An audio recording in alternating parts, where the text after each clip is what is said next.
જય ગુરુદેવ. મિત્રો,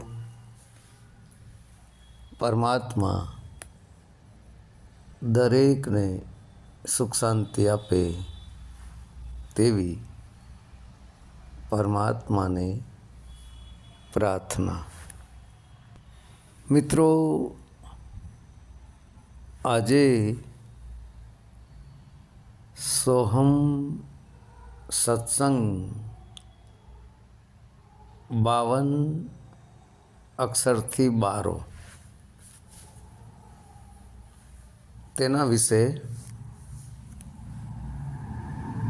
થોડો પ્રકાશ નાખીએ. મિત્રો, સોહમ વિશે આપણે ઘણીવાર વાત કરી છે અને કોક જ સંત એવા હશે જે સોહમ શબ્દનું ભક્તિ ભજન નહીં કરતા હોય. 100%માં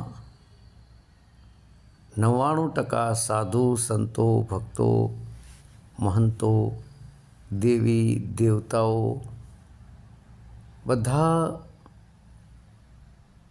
સોહમ સત્સંગનો જ તાર મેળવીને મુક્તિ મોક્ષને પ્રાપ્ત થયા છે. સોહમ એક એવો શબ્દ છે મિત્રો, જે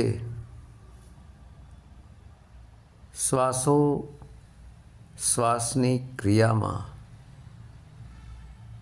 આપમેળે ચાલી રહ્યો છે.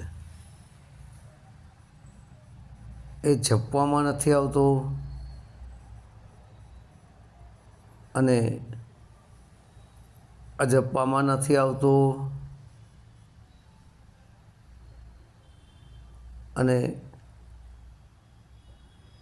અનહદ અવસ્થાને પ્રાપ્ત કરી અનાદિ અનહદ જે છે બહારનો,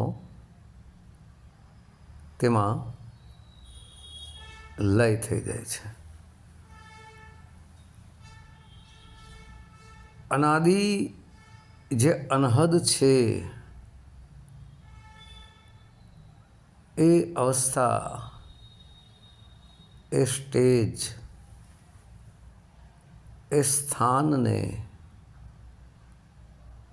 જ્યારે પ્રાપ્ત કરી લઈએ છીએ ત્યારે દેહથી વિદેહ થવાય છે. પછી એ સાધકને કાંઈ કરવા પણ રહેતું નથી. પરંતુ સર્વપ્રથમ મિત્રો, મનને સ્થિર કરવું ખૂબ જ મહત્ત્વનું છે. મન સ્થિર થયા વગર ભક્તિ સંભવ છે જ નહીં. મન અમન થયા વગર ભક્તિ થઈ જ ના શકે. કારણ કે મિત્રો, જગતમાં જે કાંઈ આ ખેલ ચાલી રહ્યો છે, જે નવટંકી નાટક ચાલી રહ્યું છે, તે બધો કાળરૂપી સમયરૂપી મનનો જ ખેલ છે. એ સમયથી ઉપર થવા માટે, કાળથી ઉપર થવા માટે, મનથી ઉપર થવા માટે મિત્રો શ્વાસોશ્વાસની જે ક્રિયા ચાલી રહી છે તેની અંદર જે સોહમ શબ્દ ચાલી રહ્યો છે આપમેળે, ઘણીવાર હું કહું છું કે બાળક જન્મે તુરંત તેની સાથે જ ચાલુ થઈ જાય છે શ્વાસોશ્વાસની ક્રિયાની અંદર. અને બાળકના જન્મ પહેલાં પણ મિત્રો માતાના ઉદરમાં જ્યારે હોય છે બાળક, ત્યારે 6 થી 7 મહિને આ શબ્દ આવી જાય છે. આ ધરતી આકાશ વાયુ જળ અગ્નિ 5 તત્વનું જે પૂતળું માતાના ગર્ભમાં બંધાતું હોય છે બાળકનું, ત્યારે 5-6 મહિને આ સોહમ શબ્દ આવી જાય છે. અને તમામ પ્રકારનું રક્ષણ એ સોહમ શબ્દ જ કરે છે મિત્રો એ બાળકનું. અને પોષણ રસ એ બાળકને માતાની નાભી દ્વારા પ્રાપ્ત થાય છે. હવે મિત્રો સોહમ સત્સંગ 52 થી 12 છે તો કેમ છે અને કેવી રીતે છે તેના માટે સર્વપ્રથમ મિત્રો અભ્યાસ કરવો પડશે.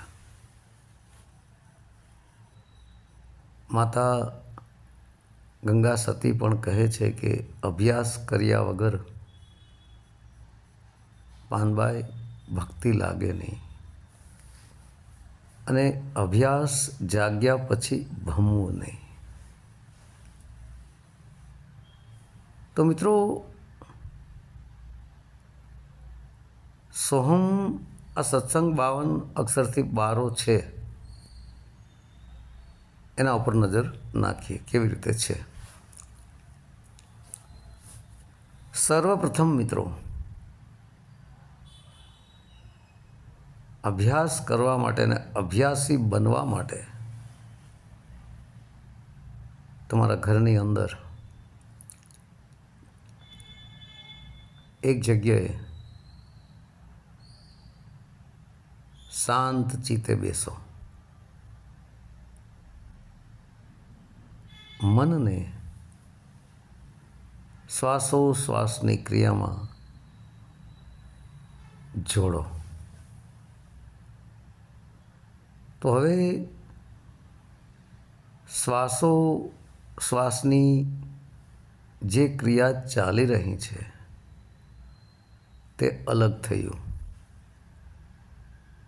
અને મન અલગ થયું. તો તેને જોડનારો કોણ? શ્વાસની ક્રિયામાં તે જ મિત્રો સોહમ શબ્દ છે. તે સોહમ આત્મા છે, તેને જ જીવ પણ કહેવાય છે. ઘણા લોકો કહે છે.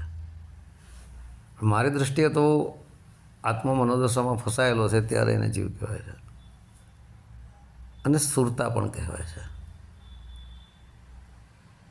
તો મિત્રો આ ભટકતું જે મન છે તેને શ્વાસની ક્રિયા ઉપર કેન્દ્રિત કરો, તેને છોડો. તમારા ઘરમાં એકાંતમાં બેસી સર્વપ્રથમ ધ્યાન કરવા માટે આંખો બંધ કરી દેવી, હાથના આંગળાથી જ્ઞાન મુદ્રા બનાવી, આગળની આંગળી અને અંગૂઠો બંને જોડવી, 3 આંગળીઓ સીધી રાખવી, તેને જ્ઞાન મુદ્રા કહે છે. જ્ઞાન મુદ્રા એટલા માટે મિત્રો જોડવી પડે છે કે જ્ઞાન મુદ્રા જે છે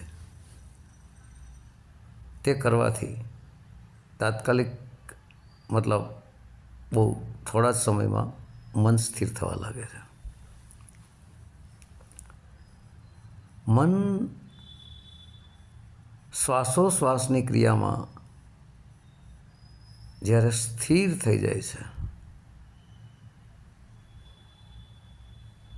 સંકલ્પ વિકલ્પ બંધ થઈ જાય છે, ત્યારે મન અમન બને છે, મતલબ શાંત થઈ જાય છે. અમન એટલે શાંતિ. ત્યારે સોહમ શબ્દ જે છે તે પ્રગટ થઈ જાય છે. કારણ મન અમન થયા વગર, મન સ્થિર થયા વગર કોઈની તાકાત નથી મિત્રો ભક્તિ કરી શકે. ભટકતું મન છે એ વાંદરા જેવું છે, અને વાંદરા કોઈ દી ભક્તિ ન કરી શકે મિત્રો. તમે જોજો. એટલે હનુમાનજીનું સ્વરૂપ વાંદરા જેવું હતું. એટલે એવું ન માનશો કે હનુમાનજી તરફ ઇશારો કરું છું. ભટકતા મનને કહું છું. તો મનને સ્થિર કરવા માટે એ જે મેં પહેલાં કીધું તેમ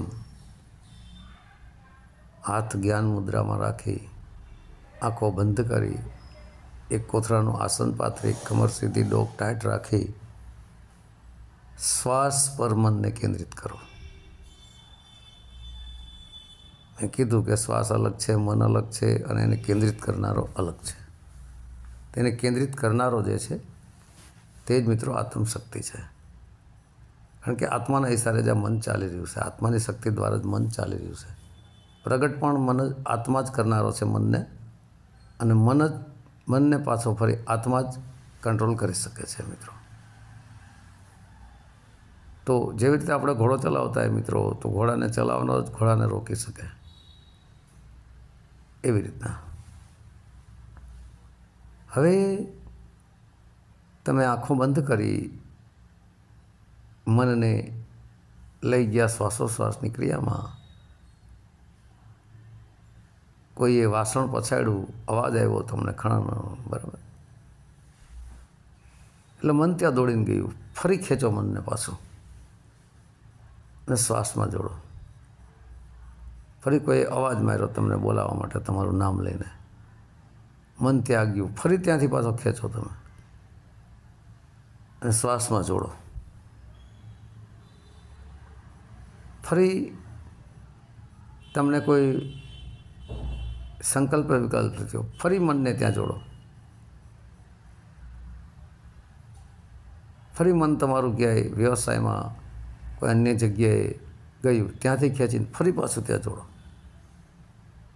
અને સંઘર્ષ કહેવાય છે મિત્રો કાળ સાથે. આ કાળ પુરુષ અને સત્પુરુષનું આ યુદ્ધ છે. મન તમને ભટકાવે છે. આપણે મન ઉપર નિયંત્રણ કરી શકતા નથી. શું કામ? કે આપણી જે ચેતના શક્તિ છે તે મિત્રો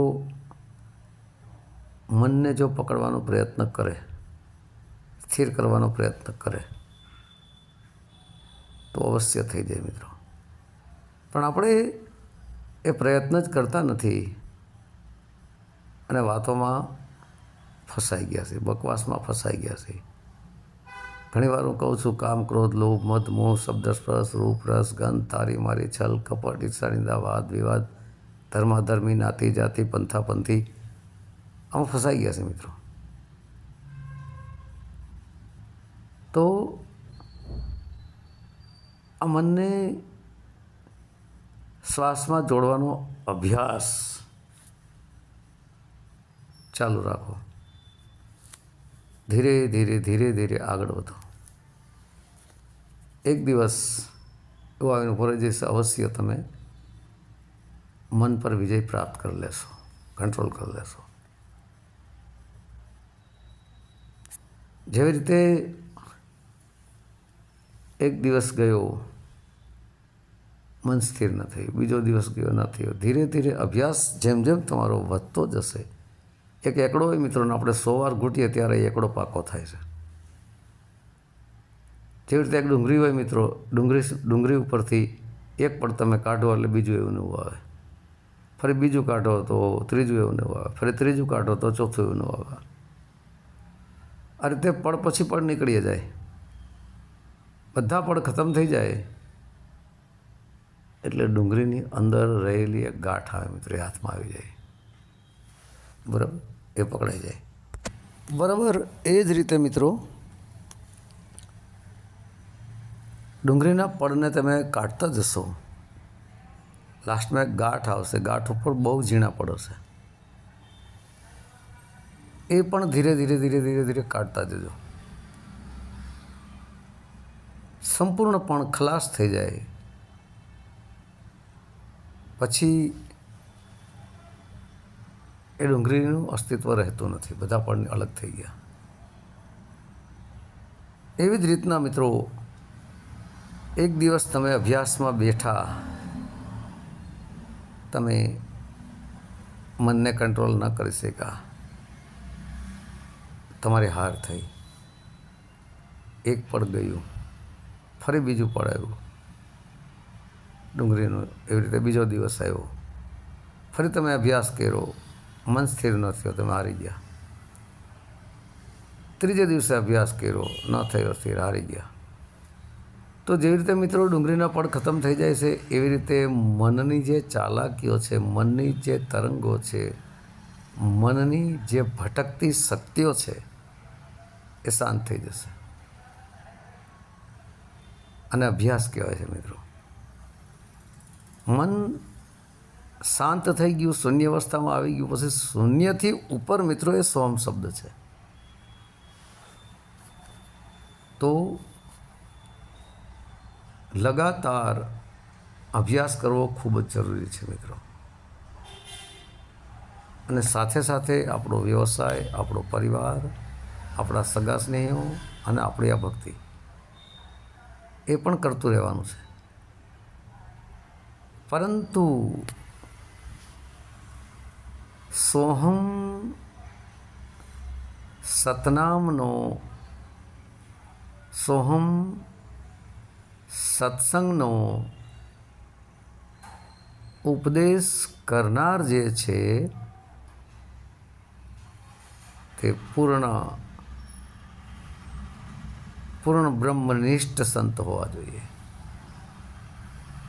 સાચા સંત હોવા જોઈએ, વિષય વાસનાઓથી ઉપર થયેલા સંત હોવા પડે,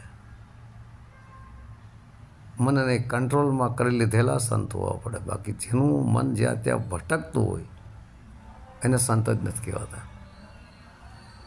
જેનું મન જ્યાં ત્યાં ભટકતું હોય, જ્યાં ત્યાં દોડાદોડી કરતું હોય, એવા સંત કદાચ તમે ગુરુ કરો તો મિત્રો એનું તમને પરિણામ શૂન્ય જ આવે. સફળતાને તમે પ્રાપ્ત નથી કરી શકતા. તો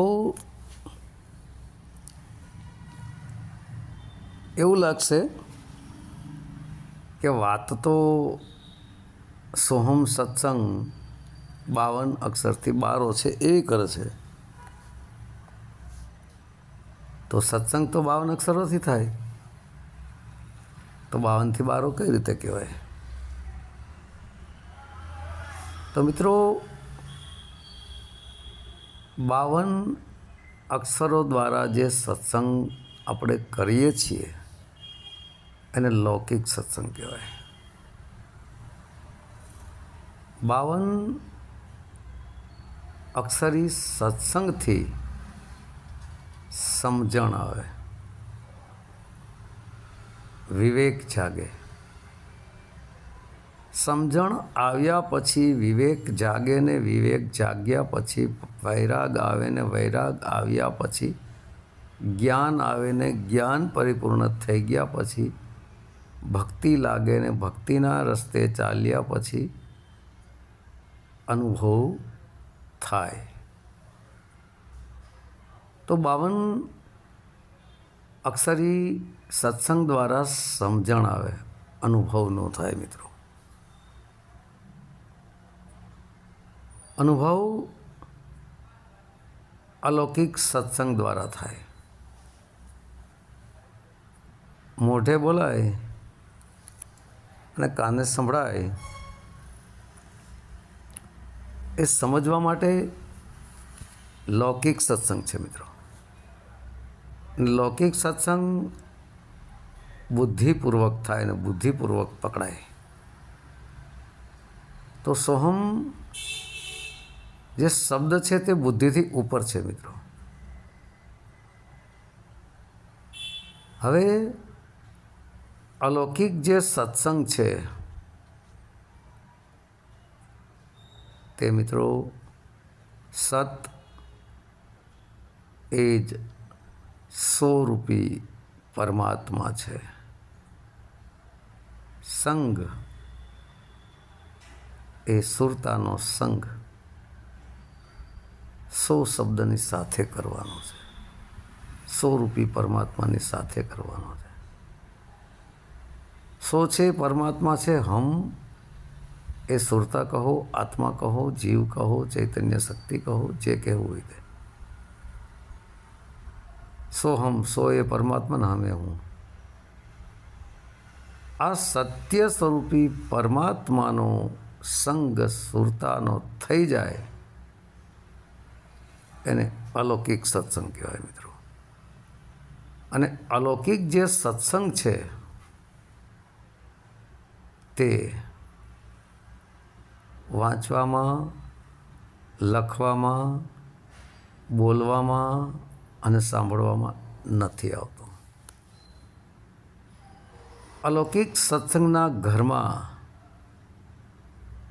જ્યારે આત્મા પહોંચી જાય છે, મતલબ સુરતા પહોંચી જાય છે, એ સત્સંગ સાચો છે મિત્રો. સત પ્લસ સંગ, સત્યની સાથે સુરતાનો સંગ કરવાનો છે. આ છે સાચો સત્સંગ. તો 100 જે છે મિત્રો એ પરમાત્મા દેહથી બહાર છે, વિદેહ છે. હમ જે છે આત્મા દેહની અંદર છે. તો આ હમરૂપી આત્મા પહેલાં તો 52 અક્ષરોની જે ઝંઝટ છે એમાંથી ઉપર થવો પડે અને એ 100 શબ્દની અંદર જોડવામાં આવે છે હમરૂપી સુરતાને. ત્યારે દેહથી વિદેહ થયો કહેવાય. અને દેહથી વિદેહ થયા વગર મુક્તિ સંભવ જ નથી મિત્રો.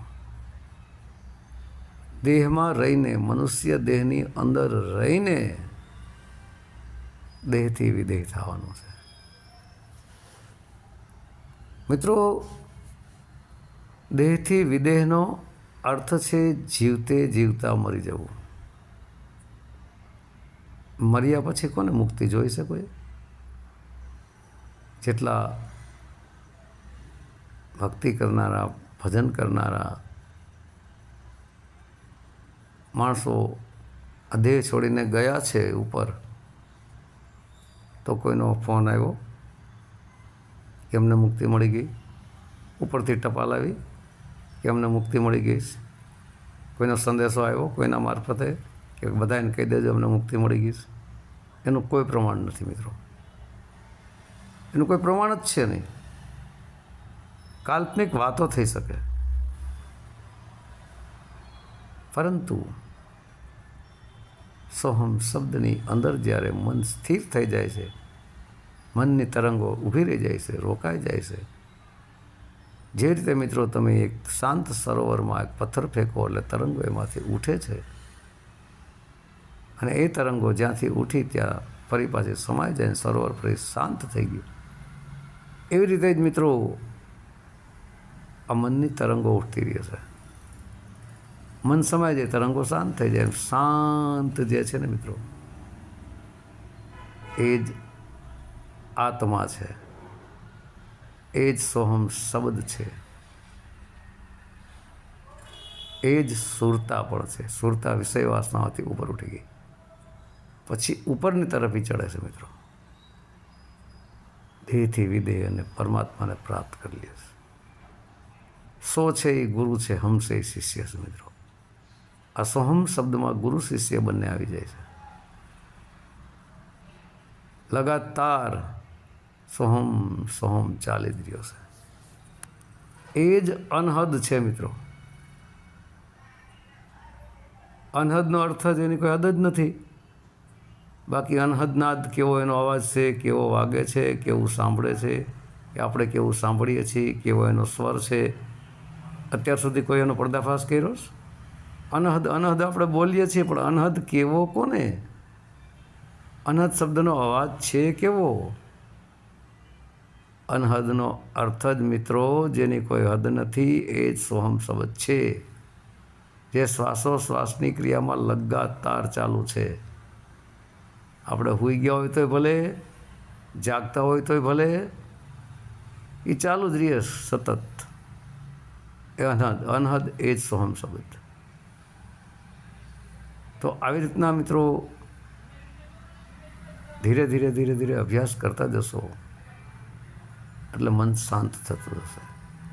પણ અભ્યાસ કરે ને મિત્રો, એ જ અભ્યાસી બને. અભ્યાસી બની જાય પછી જ એને ભક્તિ જાગે, ને ભક્તિ જાગે તો જ મુક્તિ મળે.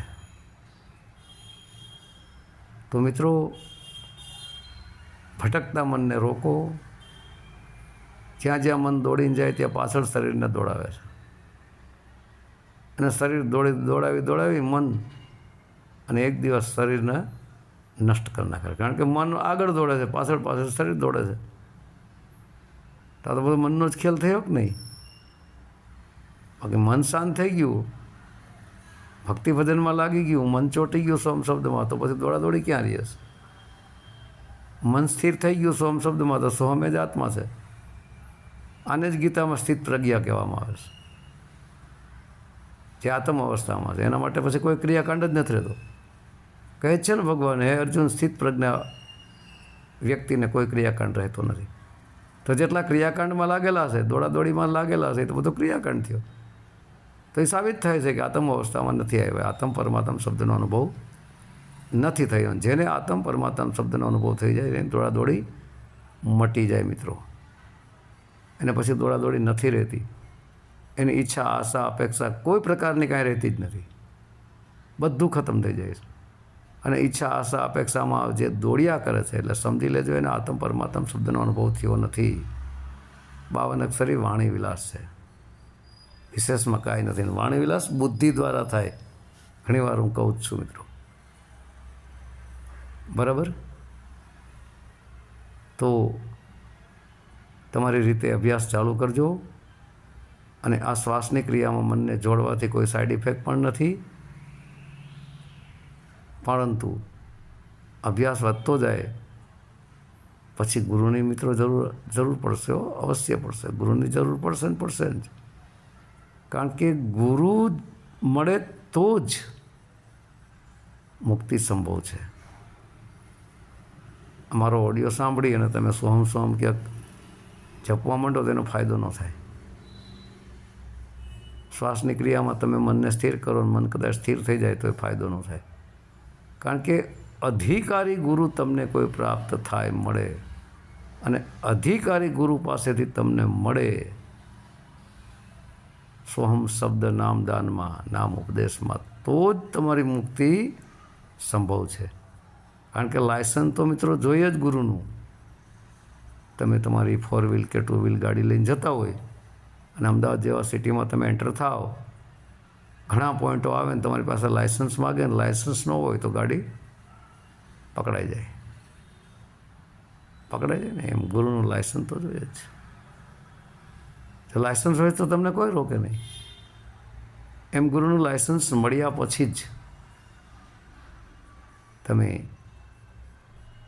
પરમાત્માના ઘર સુધી પહોંચી શકો છો, એ સિવાય અસંભવ છે. તો બોલો મિત્રો પ્રેમથી, સત્ય સનાતન ધર્મની જય.